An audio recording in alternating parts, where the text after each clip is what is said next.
Buonasera a tutti e tutte,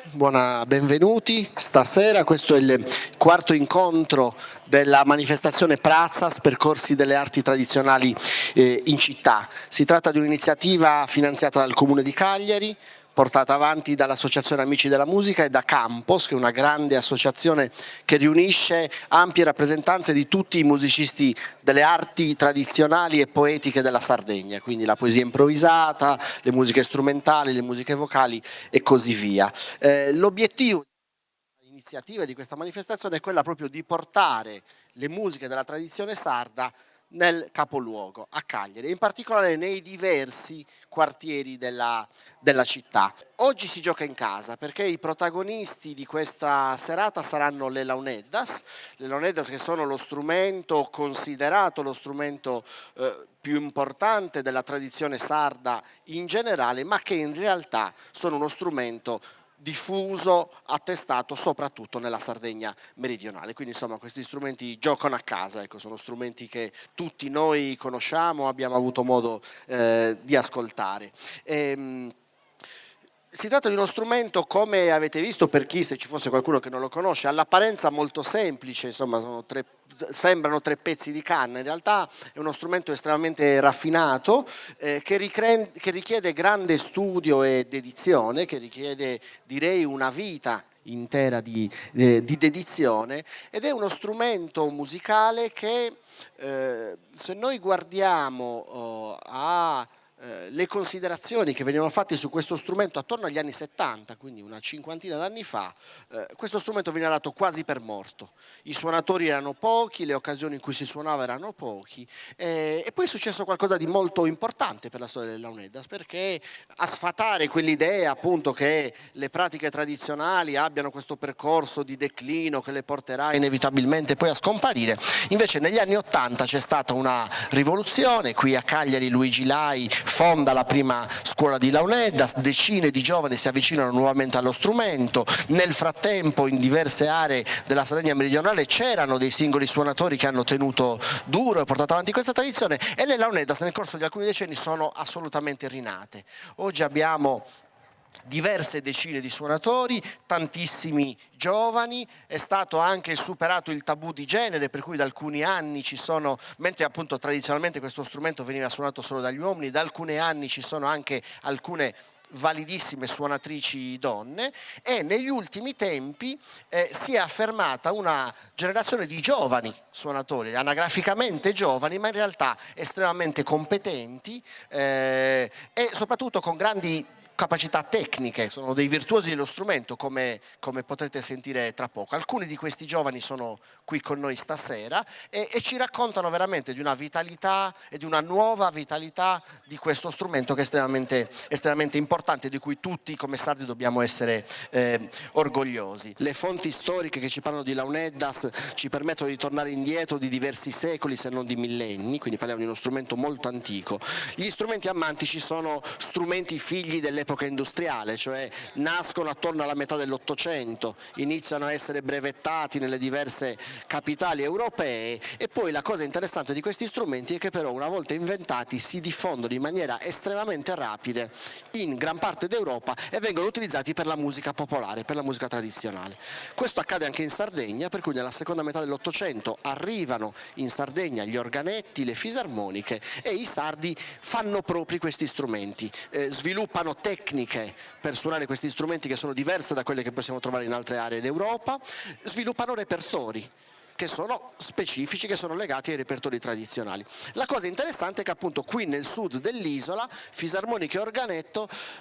affiancano le launeddas, quindi non sostituiscono lo strumento come a volte accade in certe culture musicali. Arriva un nuovo strumento e scalza via un vecchio strumento che viene abbandonato. Questa cosa in Sardegna per fortuna non è accaduta, per cui le fisarmoniche e l'organetto ormai da oltre 100 anni e più sono arrivate nel sud della Sardegna, hanno mutuato il repertorio dalla musica delle launeddas, lo hanno sviluppato in maniera propria e oggi affiancano questo strumento, per cui insomma la capacità creativa dei sardi campidanesi meridionali si è ulteriormente arricchita.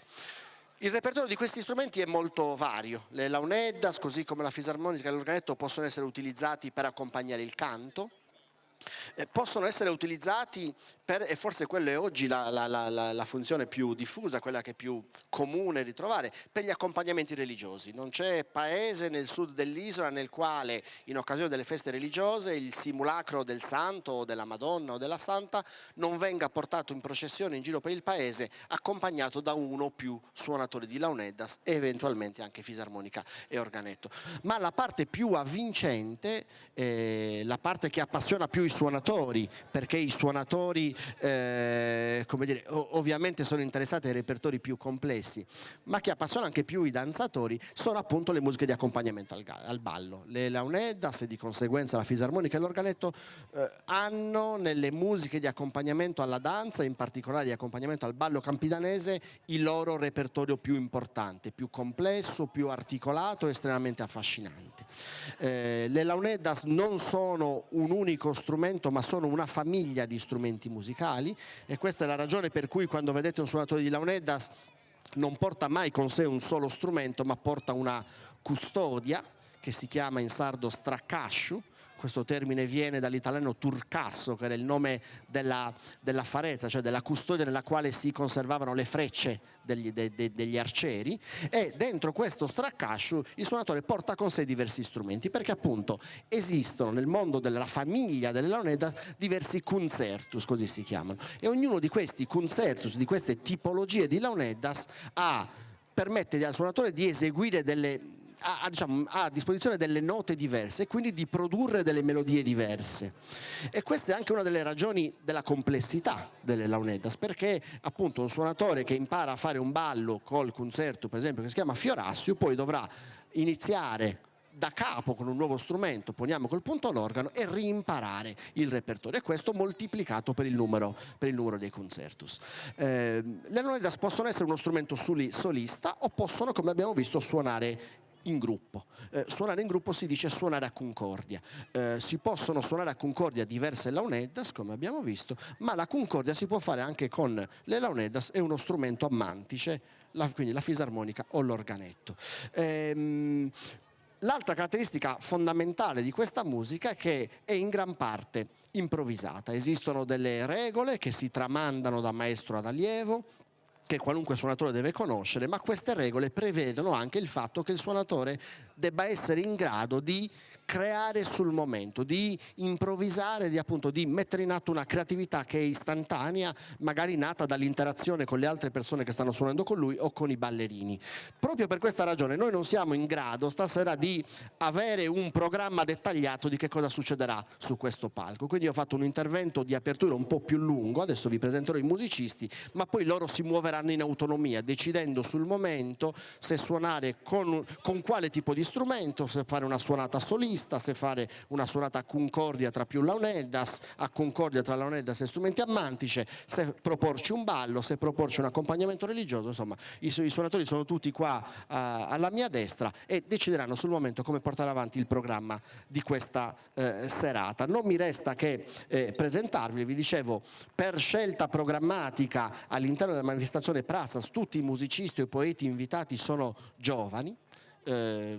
con appunto la mission di questo progetto di portare la musica di tradizione nel capoluogo dell'isola e anche dare un'immagine, che poi è un'immagine reale, di queste musiche come musiche vive, non come musiche praticate da 4 vecchietti che si trovano in un paese in montagna, ma come musiche che sono parte della quotidianità e della vita di tantissimi giovani sardi. I giovani suonatori che sentiremo tra poco provengono tutti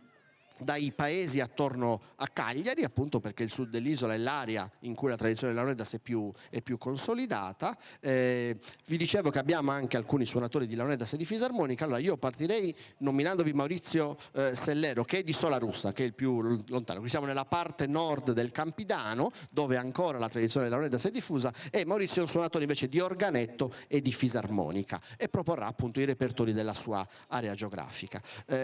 Alla fisarmonica abbiamo anche anche Augusto Ibba, che viene da Quarto, e Giovannino Pisu, che viene da Sinnai, e poi abbiamo i suonatori di Launeddas, vi ripeto, tutti giovani, diversi per formazione, per maestri con i quali si sono formati, quindi porteranno anche degli stili personali, degli stili diversi, e sono Matteo Muscas, che è originario di Pula, Graziano Montici da Monserrato, Michele Deiana e Stefano Cara da Quarto, Eliseo Magia da Mara Calagonis. Eliseo è anche un polistrumentista, quindi non escludo che sul palco a un certo punto possano comparire sulitus, tamburelli o altri strumenti. Questo è il programma di questa sera. Credo che l'unica cosa che sappiamo è che inizierà Michele Deiana da solo. E cosa ci suoni, così almeno questo è il primo. Ok, un ballo? Sì, sì. Ok, allora un ballo, una musica di accompagnamento al ballo col concerto che si chiama Fiorassio, e iniziare con un ballo è anche un modo per richiamare i danzatori che sono qui stasera. In particolare abbiamo Cristiano Cani e Tonio Spiga con il loro gruppo di amici che insomma ballerà assieme a noi, e poi una rappresentanza che proviene da Sestu che fa capo al gruppo Inuraghi. Io non li vedo perché sono in controluce, ma so che sono seduti qua e immagino che all'inizio dell'introduzione di Michele del Fiorassio si alzeranno e inizieranno a danzare. Buona serata e buon ascolto.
Grazie a tutti che avete tenuto una testa e complimenti a socio dei Launedas che commenta a sempre, appronta da festa, mannas e insomma musica di spanto, ballus e insomma si va a tornare a provare sovrageri di essere parte di questa cultura, di questo mondo, di queste arti e di questo associo dei giovani